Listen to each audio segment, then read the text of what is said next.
Jumping to conclusions. The island was in turmoil. The main line had an all-time high amount of traffic and the yards were buckling at their buffers. The ports along Ducks and Edwards branch lines were needed to supplement the goods and passengers requiring mainline resources. So Topham had got caught in the middle of everything, with his station pilots and diesel switchers needed on the branch line. He took a troubled trip to the sheds. You have been working very hard and I am very pleased with you. Bellowed the fat controller. But I need help. Lots of help. My mainline yards are in need of engines and you are the only ones I can spare. James and Henry, I have chosen you to work the yards until I can spare other engines. The next day, the two engines arrived in a messy yard.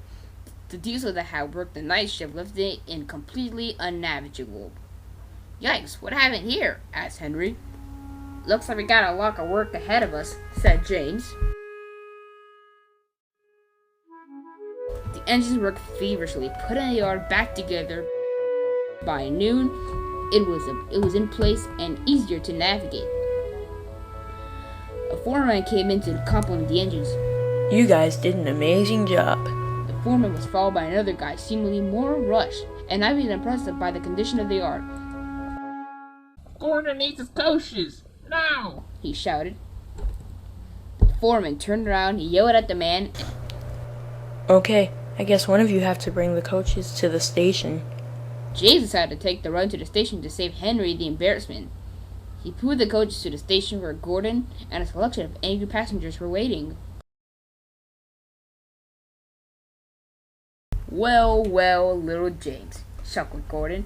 "You got lost in the yards? I think you should stay there. You might go gallivanting off onto a branch line to pull the mainline trains. Save the real work for me."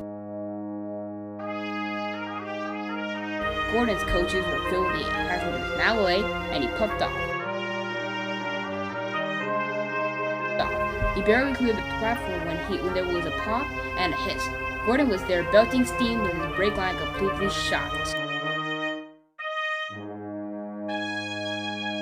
The station master and the foreman had a stern talk with Gordon as Henry took the late passengers to their destination. "You broke your brake line, you silly engines," scolded the station master. "I can fix it now, but it won't hold for a heavy train. You will have to go to the works for that repair." With Henry running the express, we could use Gordon in the yards. "What?" asked Gordon. "Is there anything a bootlace and some newspaper could work? Anything?" "Not a hope. You will work in the yard," said the station master. James continued his hard work while Gordon fumbled about and bashed the trucks in disgrace. "It's not right," fussed Gordon. That a big engine like me has to work in the yards?" Gordon took a large puff and gave a truck a big push. His brakes failed and he went off the rails at the end of the yard. A crane helped Gordon back onto the rails, and he was taken to the works to be mended. When he got back a week later, he was punished with managing the yard. James had a lot of work for the next week, but upon Gordon's return, he got a chance to run the limited. Gordon now knows not to brag and not to fuss about it in the wrong way.